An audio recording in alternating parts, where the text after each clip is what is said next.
In the heart of the African savanna, a baby elephant cries alone after a deadly storm. Its mother gone, predators closing in.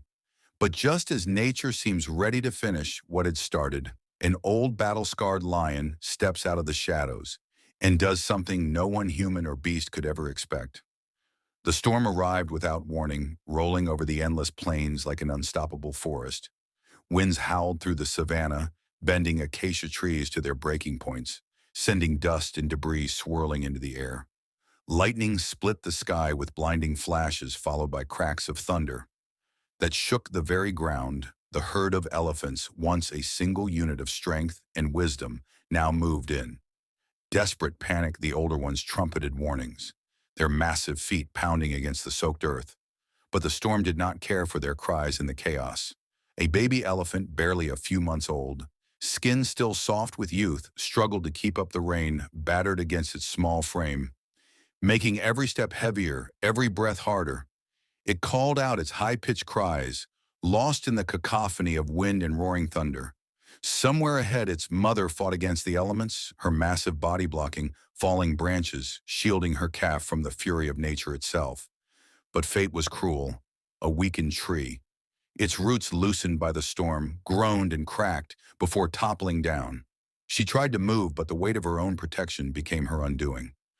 The trunk crashed down, sending shockwaves through the earth, pinning her beneath its crushing weight. A final strained trumpet of pain echoed through the storm.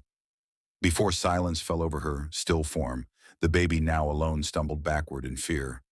Rain mixed with the mud, turning the earth into an unforgiving, slippery wasteland.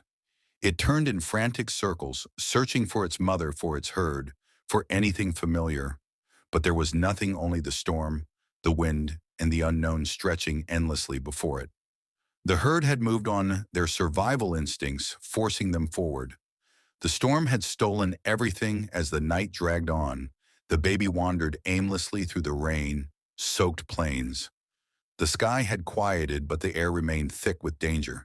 Each whimpering cry carried through the night, an unintentional beacon for the lurking hunters of the wild.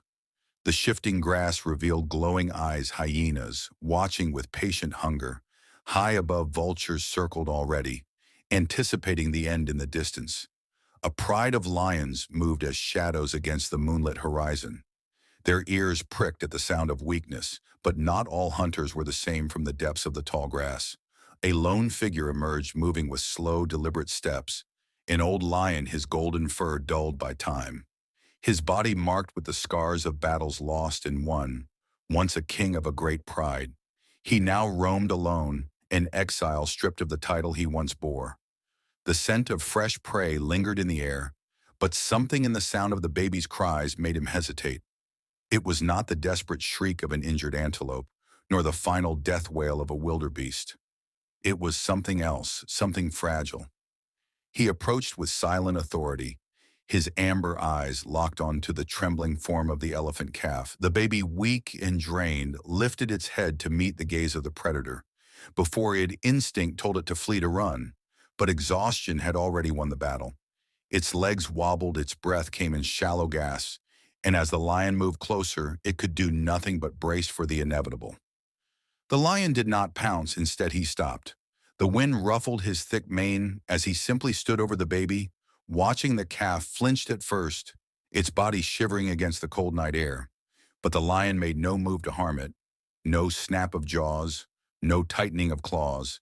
And then with a slow, tired sigh, the great beast lay down beside the small, shaking elephant.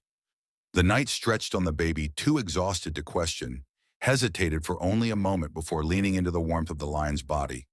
The wind howled, the distant growls of scavengers echoed, but within this small pocket of the savanna, an unthinkable moment unfolded: a predator and prey lying side by side, bound by an unspoken understanding. From a distant hill, the headlights of a jeep flickered through the darkness inside. Dr. Eliza Hart lowered her binoc, her fingers trembling around the edges.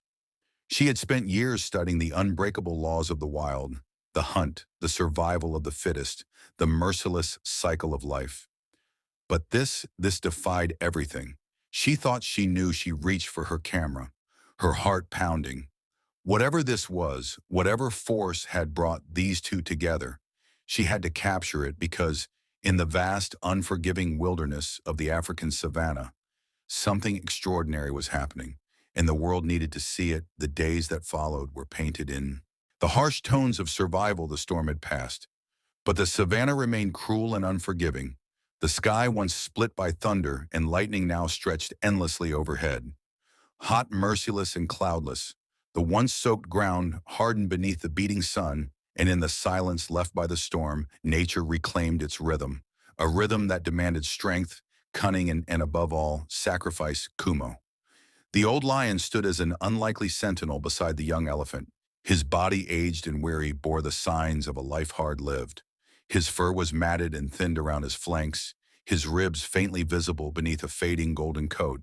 Yet every time danger stirred, every time a rustle in the grass hinted at the presence of scavengers, he rose with the power of a lion half his age. His roar, though surer than it once was, still echoed with a warning that sent jackals and vultures retreating into the shadows. But time is relentless hunger glutted both of them. The calf, still too young to understand how to forage, often stood by dried-up bushes, waiting for something milk that would never come again. Kumo, no longer able to hunt, swift prey, paced slowly, searching for fallen carrion, or anything that could give him strength at times. The lion stood over the calf, watching it sway from hunger, helpless to offer anything but his presence far off. Eliza watched everything unfold from her jeep. She had seen predator and prey, life and death, but never a bond that defied the very foundation of the food chain she took to leaving small provisions discreetly along their path. Strips of meat and containers of water carefully placed so as not to startle either of them. The lion, wary at first, eventually accepted the offerings in silence. The elephant, though confused, found comfort in the sudden appearance of water under the scorching sun. But peace is never permanent in the wild. One night, as the stars blinked through the blanket of darkness, danger slithered into their quiet sanctuary.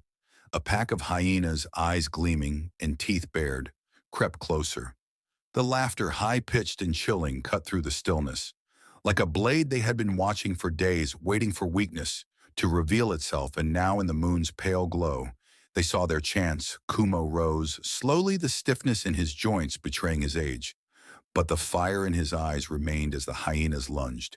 He met them with fury.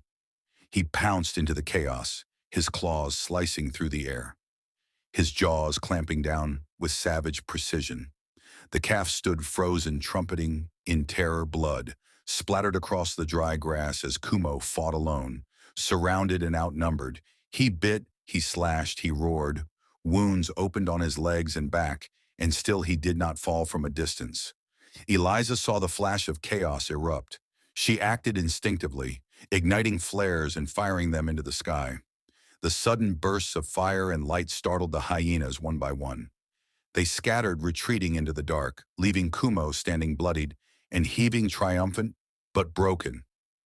The next morning, the sun rose slowly over a battered battlefield.